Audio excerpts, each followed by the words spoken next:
हम सभी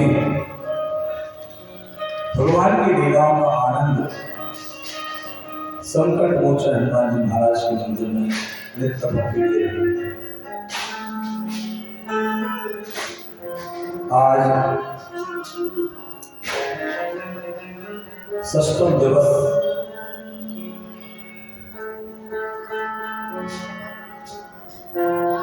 की कथा का आनंद हम सभी भक्त वर्ग लेंगे। उससे पूर्व भगवान की ये पावन कथा को श्रवण करने के लिए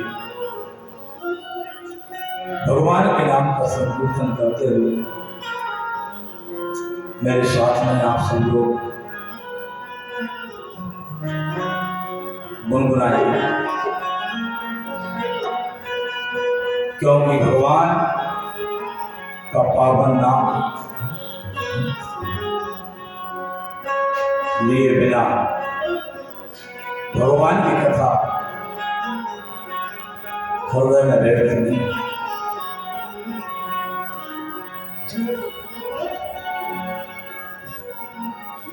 सीताराम सीताराम सीताराम कहिए जाहि विधि राखे राम ताहि विधि रही। सीताराम सीताराम सीताराम कहिए जाहि विधि राखे राम ताहि विधि रही।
तुम्हें हो राम राम जग से हाथ में होते हमारी जाए राम के साथ तुम्हें हो राम राम जग से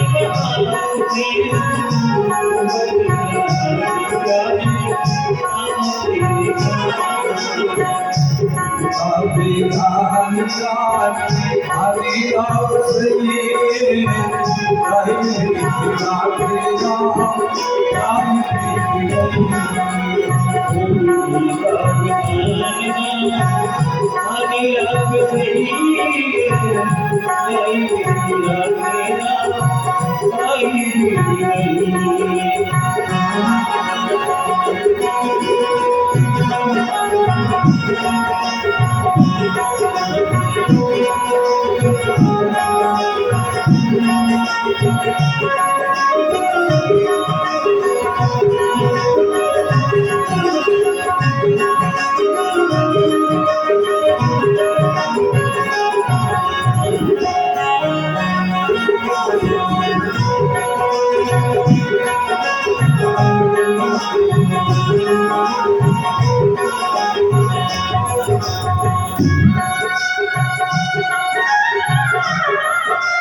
अभिमान को फिर मान नहीं पाएगा हो गई सारे दोषी नाम डुबाएगा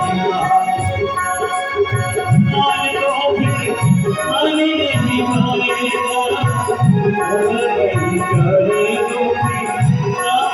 हो गई सारे दोषी नाम डुबाएगा अभिमान को फिर मान नहीं पाएगा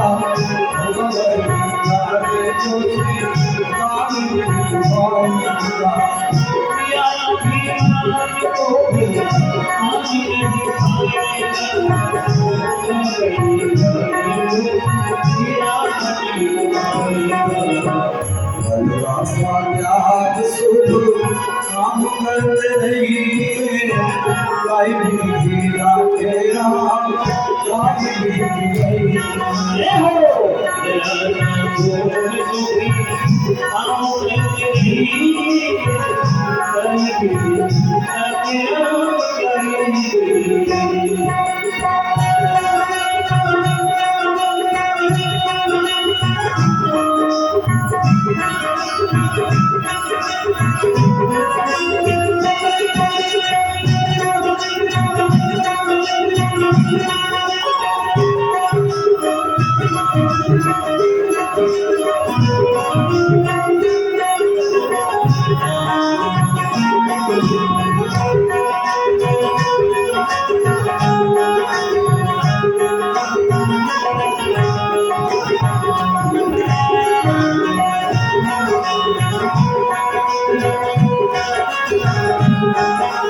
राम राम करिए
शंकर भगवान की बालकृष्ण लाल भगवान की हनुमंत बलवंत लाल की भक्त भगवान की स्थान देवताओं की ग्राम देवताओं की अपने अपने माता पिता की अपने अपने गुरु गोविंद भगवान की जय जय श्री सीताराम संकट मोचन हनुमान नारायण जय हो।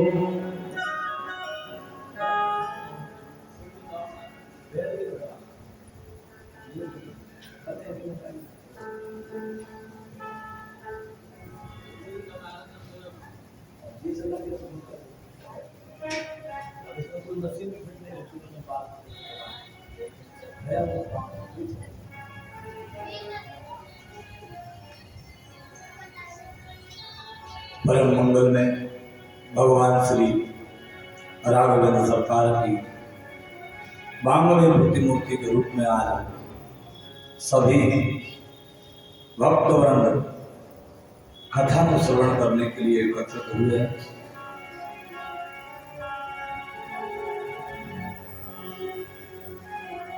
भगवान की कथा समस्त प्रकार के मानस रोगों को समाप्त करती है, क्योंकि इसका नाम रामचरित्र मानस है और रामचरित्र मानस होने के कारण राम जी की कथा समस्त प्रकार के मानस रोगों को समाप्त करती है। संसार में जितने भी मानस रोग हैं उन सबको भगवान की कथा समाप्त करती है और केवल राम जी की ही कथा है जो मानस रोग समाप्त करती है। मानस रोग का मतलब है मन के जो रोग हैं उनको समाप्त करने का सामर्थ्य केवल राम जी की कथा में मिलेगा। और कथाएं आपको मोक्ष का द्वार बताएंगे, साधन बताएंगे, लेकिन राम जी की कथा आपको मानस रोग समाप्त करने की कथा है।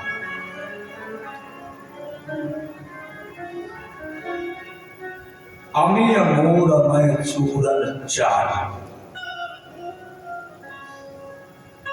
चार प्रकार की बूटियां मिलाई गई हैं इसमें, और चार प्रकार की बूटियां मिला करके चार प्रकार की बूटियों से इस मिश्रण को तैयार किया। अमी अमूर अमय चूरन चार। संसार के दुखों को समाप्त करने के लिए चार प्रकार की बूटी मिला करके ये रामचरितमानस की दवा बना। ये दवा है, ये रामचरितमानस नहीं, ये दवा है, ये मानिए। और दवा किस चीज की है? मानस रोगों की दवा है। जो मन के रोग हैं, ये मेरा, ये तेरा, ये मेरा पैसा, ये तेरा पैसा, ये मेरा भाई, ये तेरा भाई, ये मेरा बेटा, ये तेरा बेटा, तो मानस रोग है। तेरे पास पैसा ज्यादा क्यों, मेरे पास पैसा कम।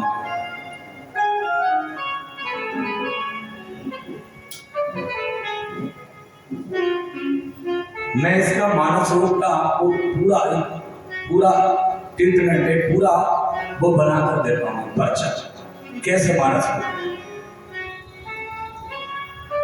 अच्छा, जब हमारे शरीर में कोई रोग होता है तो हम कहाँ जाते हैं? डॉक्टर के पास। और डॉक्टर जब दवा देता है तो हम उससे चार बातें पूछते हैं। सबसे पहली बात कि इसको कैसे खाना है, दवा। दूसरी बात पूछते हैं कब खाना।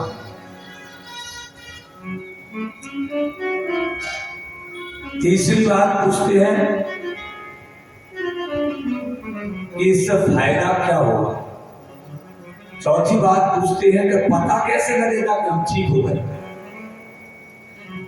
तो रामायण में भी यही चार बातें हैं, क्यों, कैसे, कब और लाभ और डॉक्टर। तो मैं सबसे पहले तो डॉक्टर के पास हम लोग चलते हैं। सबसे पहले हम चलते हैं डॉक्टर के पास। मानस रोगों का डॉक्टर कौन है? मन के जो रोग है उनका डॉक्टर कौन है? मन के रोगों का डॉक्टर कौन है?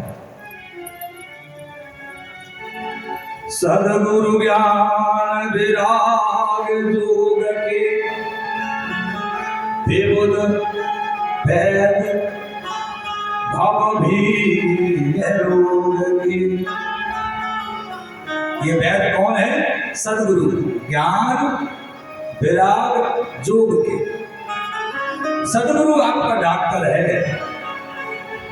अब सद्गुरु के पास जब आप गए और आपने डॉक्टर को जाकर के दिखाया कि मैं बीमार हूं, अब डॉक्टर बताता कि रोग तुम्हें कौन सा है, इनमें से तुम्हारा रोग कौन सा है। डॉक्टर के पास हम गए, हमने कहा आपको ये रोग है, तो डॉक्टर मिल गया। समझ में आई मेरी बात आपको? सद्गुरु ज्ञान विराग जोग के और विबुध वैद डॉक्टर। भव भीम, भगवान संसार, भीम रोग माने संसार सबसे बड़ा रोग है। संसार से बड़ा कोई रोग नहीं दुनिया में, संसार सबसे बड़ा रोग है। और रोग कौन सी है इसमें? अब हम डॉक्टर से पूछते हैं कि हमको आप रोग समझाइए, रोग कौन सी? मानस रोग कयहु समझाई, ओम तुम सर्वज्ञ कृपा अधिकारी। डॉक्टर से हमने पूछा कि डॉक्टर साहब आप तो जानते होंगे कि रोग कौन से होते हैं।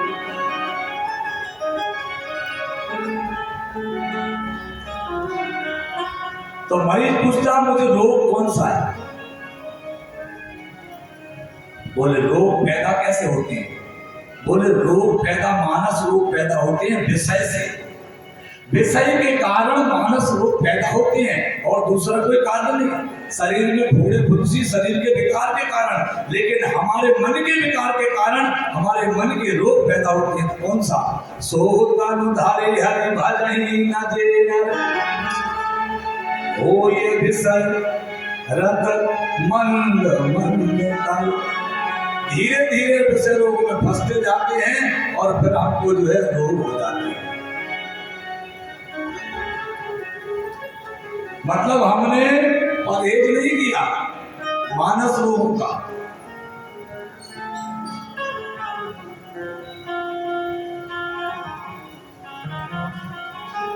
मानस रोग, और मानस रोग हमारे केवल तभी ठीक होंगे जब हमें डॉक्टर सही मिल जाए। मेरी बात पीछे तक समझ में आ रही है? आपको समझ में आ रही है पीछे? मेरी कोशिश है कि मैं बहुत अच्छे तरह से आपके मन में ये बात बैठे। सो तनु धारी हरि भजहि न जेन हो ये विसर मंद मंद तन। हमारे आदरणीय चंद्रमोहन जी पहले दिन कथा में आए, पूरी पति पत्नी के साथ 3 दिन से लगातार। हाँ, और नहीं आए तो नहीं आए, नहीं आए तो नहीं आए, 3 दिन तक नहीं भी आए। इसका मतलब है कि हमारा भजन नहीं होने के कारण हमारे शरीर में मानस रूप पैदा हुए भजन के अभाव में। जैसे हम कहते हैं कैल्शियम के अभाव में ये बीमारी हुई, तो भजन के अभाव में हमारे शरीर में ये बीमारी पैदा हुई। फिर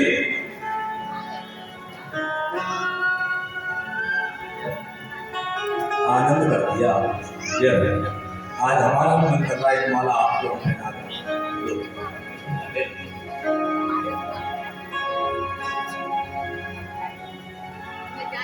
तो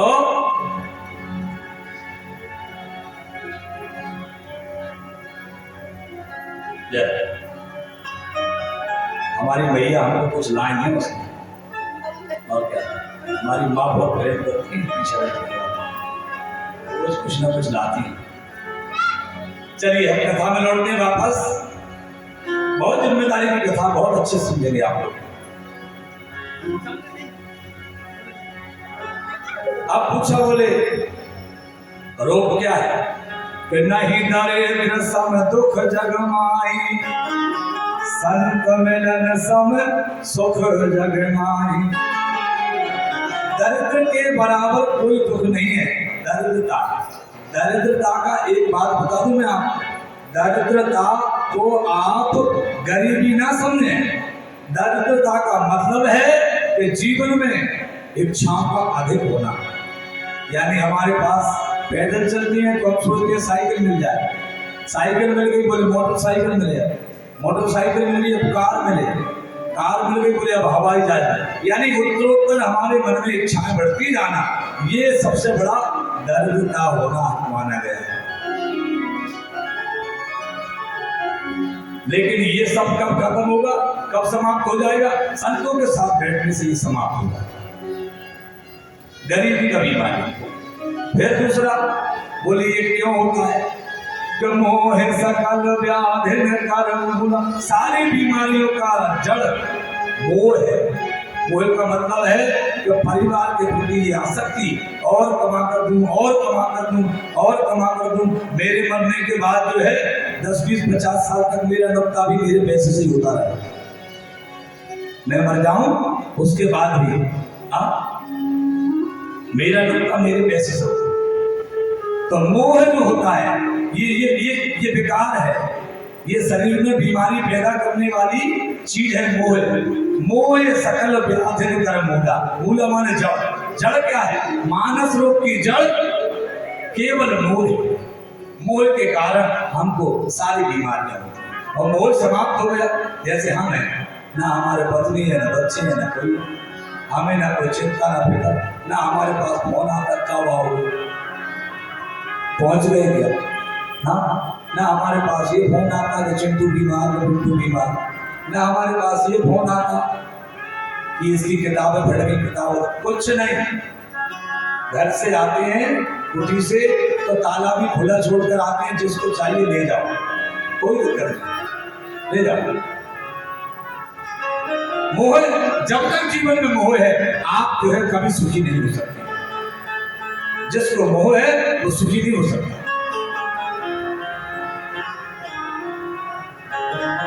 मोह समाप्त करना पड़ेगा। और मोह, मैं ये कहता हूं ठीक है, एक उम्र है उस तक मोह कर लो, लेकिन जब हमारी वृद्धावस्था में पहुंच गए हैं तो फिर मोह समाप्त कर दो भैया। फिर तो केवल भगवान से एक ही बात कहना चालू कर दो, भगवान से, फिर मेरी नैया पड़ी है मझधार, प्रभु उसे पार लगा देना। मेरी नैया पड़ी है मझधार, प्रभु उसे पार लगा देना। ओ मेरी नैया पड़ी है मझधार, प्रभु उसे पार लगा देना। मेरी नैया पड़ी है मझधार,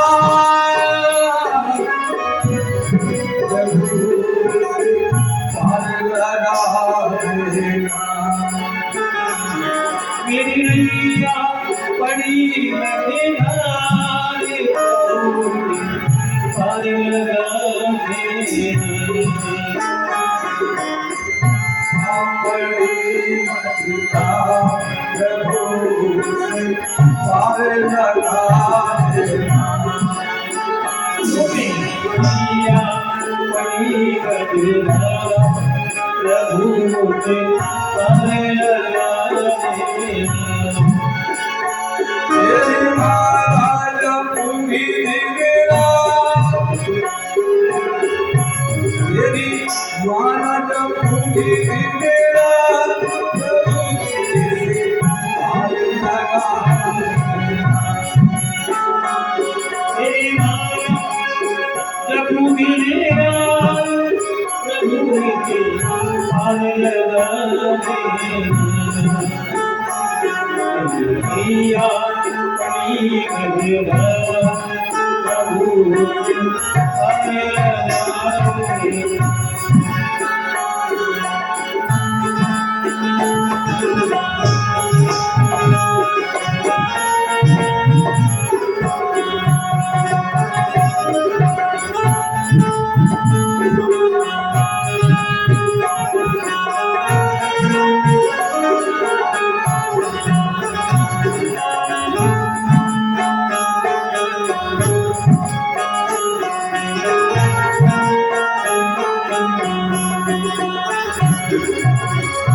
और भगवान से क्या कहना है?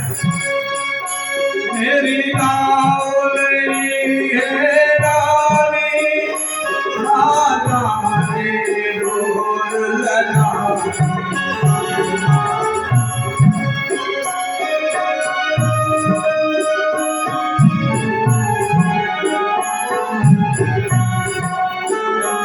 मेरी नावली है रानी, राजा ने डोर लगाई।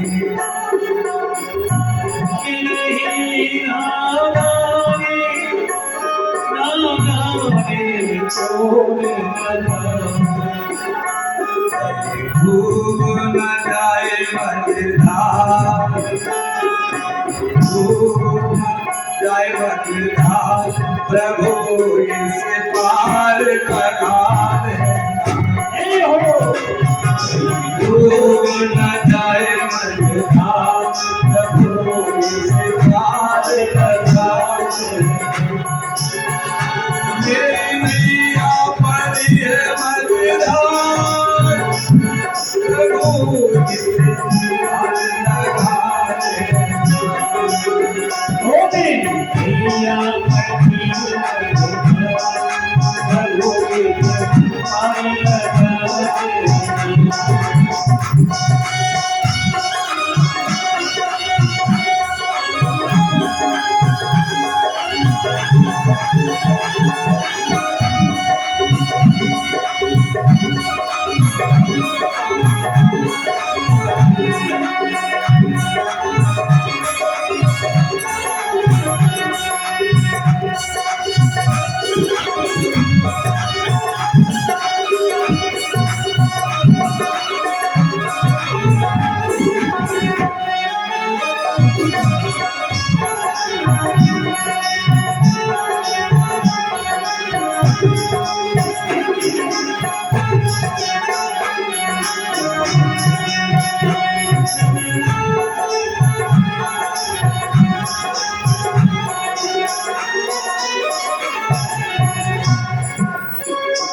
मेरी नाव है बहुत पुरानी, तुमने की है इसकी कहानी।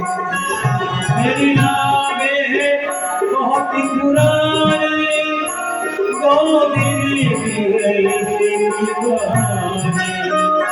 मेरी नाव है बहुत पुरानी, तुमने की है इसकी कहानी। गोविंद की है इसकी कहानी। फिर से डूब न जाए, फिर से डूब न जाए, फिर प्रभु इसे पार लगा दे। ओ मेरी आमदो प्रभु पार लगा दे। मैया परियरी प्रभु पार लगा दे। प्रभु इसे पार लगा मैया प्रभु पार लगा दे।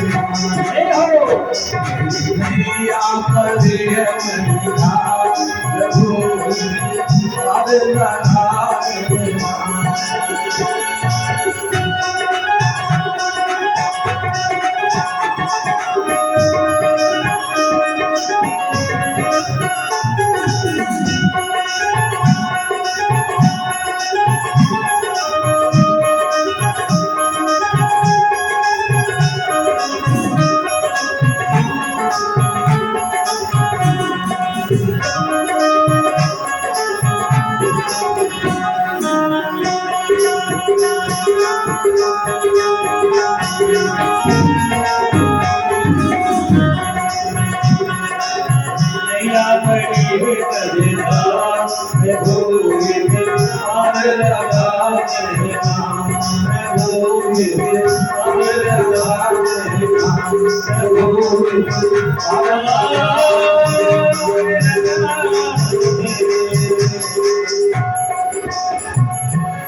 बोलिए भगवान दे। सूत्र एक निकल कर आया कि मोह जो है सारी समस्याओं की जड़ है। मोह या सकल व्याधि का मूल है। मूल माने जड़। सारे संसार के जितने दुख हैं, ये सारे संसार के दुख का कारण केवल मोह है और कोई कारण नहीं। मन से अगर मोह समाप्त हो जाए तो फिर हमारे सारे मान के दुख हैं वो समाप्त हो गए।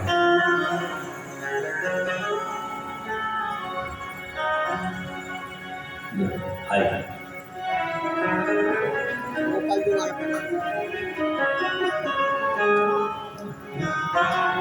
फिर चली जा रही है उम्र धीरे धीरे, हाथों पहले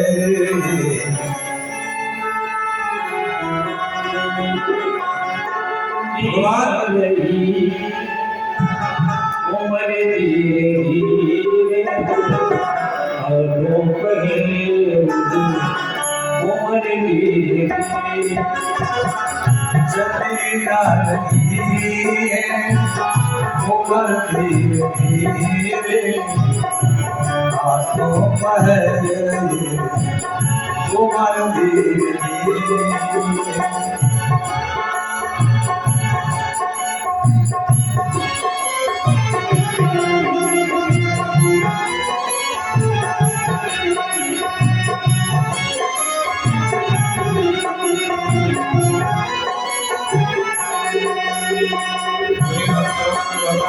की कल की कथा में भगवान ने धनुष को तोड़ दिया और धनुष के तोड़ने के उपरांत आज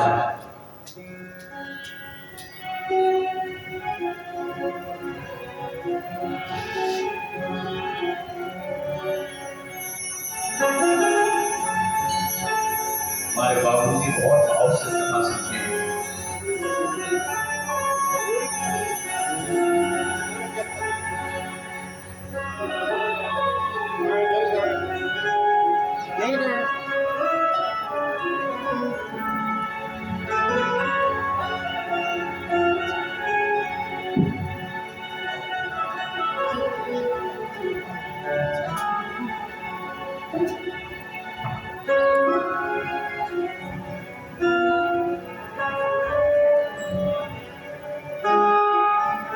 कल की कथा में भगवान ने धनुष को तोड़ दिया। समझने का विषय धनुष है क्या, पहले तो ये समझेंगे हम लोग कि धनुष क्या है। धनुष अहंकार का प्रतीक है और अहंकार का प्रतीक होने के कारण जब धनुष को तोड़ा गया तो उसकी टंकार तीनों भवनों में पहुंच गई।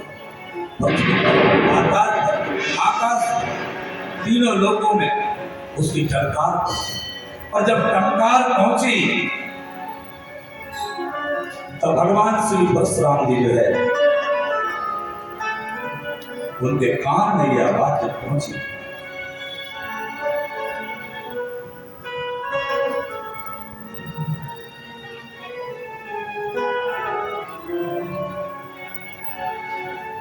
जैसे ही परशुराम जी के कान में ये सूचना पहुंची कि धनुष, क्योंकि भाई आवाज क्यों नहीं पहुंचेगी। रामायण कह रही है भरे भुवन घोर कठोर नभ रवि बाजी तज मार्ग चले। जैसे ही गर्जना हुई धनुष टूटने की तो सूर्य के जो घोड़े थे उन्होंने अपना रास्ता बदल दिया। भरे भुवन घोर कठोर रव माने आवाज, रवि ताजी रवि बाज तज मार्ग चले, यानी जिस रास्ते से वो जा रहे थे वो रास्ता छोड़ दिया। चिक्कर ही दिग्गज डोल मही आई कोल पूरब कल वाली, दिग्गजों ने चिल्लाड़ कर दी और नदियों में समुद्रों में उफान आ गया। सुर असुर मुनि कर कान धीरे, जो देवता थे ऋषि मुनि थे उन्होंने कान बंद कर लिए। तो दंड खंडे राम तुलसी जयति वचन उचार। जब इतना आवाज पहुंचा तो परशुराम जी आए। और परशुराम जी का स्वरूप कैसा है कि जटाएं सिर पर है, वक्ष चौड़ा है, कंधे पर फंसा है, कमर पर बाघंबर लटके हुए और देखने का स्वरूप कि सहज भाव से भी अगर किसी को देख ले तो व्यक्ति आधा समाप्त हो जाए। ऐसा होगा देखने का नजरिया, नेत्रों की स्थिति होती है।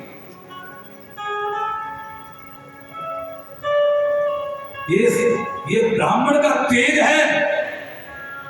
ब्राह्मण जब किसी के सम्मुख जाता है तो उसके तेज को सहन नहीं कर पाता है,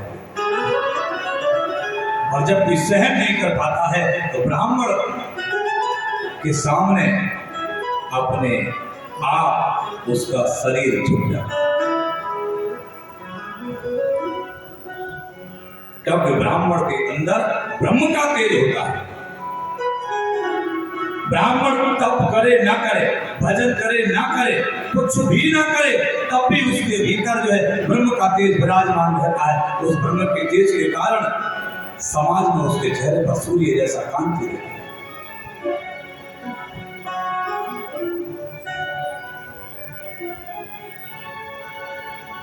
परशुराम जी आते हैं और आकर परशुराम जी सभा में जैसे ही आए तो जनक जी महाराज ने अपने जानकी को बंधन करवाया। राम लक्ष्मण जी ने बंधन किया, विश्वामित्र जी ने प्रणाम किया। प्रणाम करने के बाद आशीर्वाद दिया। परशुराम जी ने राम जी को देखा तो लगा तो सही कुछ देर के लिए कि साधारण मनुष्य नहीं है, कोई दिव्य तेज है। ऐसा प्रतीत होता है जैसे कोई ब्रह्म है। ब्रह्म का साक्षात दर्शन उनके स्वरूप में हो रहा राम जी ने। जनक जी से पूछा परशुराम जी ने, जैसे दृष्टि गई धनुष टूटा हुआ पड़ा। जनक जी से पूछा, बोले जनक ये धनुष किसने तोड़ा? और जिसने इस धनुष को तोड़ा है वो मेरा शत्रु है, उसके समान मेरा कोई शत्रु नहीं है।